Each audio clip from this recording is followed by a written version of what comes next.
இந்த உலகில் நமக்கு தெரியாத பல விலங்குகள் உள்ளன. அவற்றில் சிலவற்றை பற்றி தெரிந்து கொள்வோம். அக்ஸோலோடல் நீர்நிலையினில் வாழும் இந்த சிறிய உயிரினம் தனது உடல் பகுதிகளை மறுபடியும் வளர்த்துக் கொள்ளும் தன்மை கொண்டது. பிளாட்டிபஸ் முட்டையிடும் ஒரு பாலூட்டி வாத்து போன்ற வாய் அமைப்பு கொண்டுள்ளது. ஒரு நீர்நாய் போன்ற ஒரு வால் மற்றும் அதன் பாதங்களில் நச்சுத் துகள்கள் உள்ளது. ராட்சத ஸ்குவிட் கடலின் அடியில் வாழும் இந்த மாபெரும் உயிரினம். இது எந்த விலங்கிலும் இல்லாத மிகப்பெரிய கண்களை கொண்டுள்ளது மற்றும் 40 அடி நீளம் வரை வளரக்கூடியது.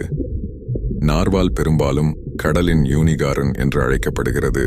நார்வால் அதன் தலையில் நீண்ட சுழல் போலான தந்தத்தால் பிரபலமாகும். இது உண்மையில் ஒரு நீளமான பல்லாகும். கொப்லின் சுறா கடலின் அடியில் அரிதாக காணப்படும் விலங்கு. அதன் நீண்ட மூக்கு மற்றும் திடமான வாயால் பிரபலமாகிறது.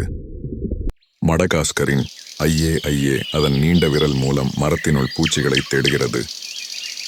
மத்திய ஆப்பிரிக்காவின் இந்த வன ஒட்டகச்சிவிங்கி இதுவரை குதிரைக்கும் ஒட்டகச்சிவிங்கிக்கும் இடையே உள்ள குறுக்குவெட்டு போல் தெரிகிறது. அதன் பெரிய அளவு இருந்த போதிலும் ஓகாபி 20ஆம் நூற்றாண்டின் ஆரம்பம் வரை மேற்கத்திய உலகத்தால் கண்டுபிடிக்கப்படவில்லை. ஓல்ம் குகைகளின் இருண்ட நீர்நிலைகளில் வாழும் இந்த மர்மமான உயிரினம் அதன் கரும்புள்ளிகளற்ற சிறிய கண்கள் மற்றும் நெளிவான உடல் அமைப்புடன் அடையாளம் காணப்படுகிறது. உலகின் மர்மங்களை அறிய தொடர்ந்து எங்களுடன் இருங்கள். வீடியோவை விருப்பமாய் பகிரவும் மற்றும் சப்ஸ்கிரைப் செய்யவும்.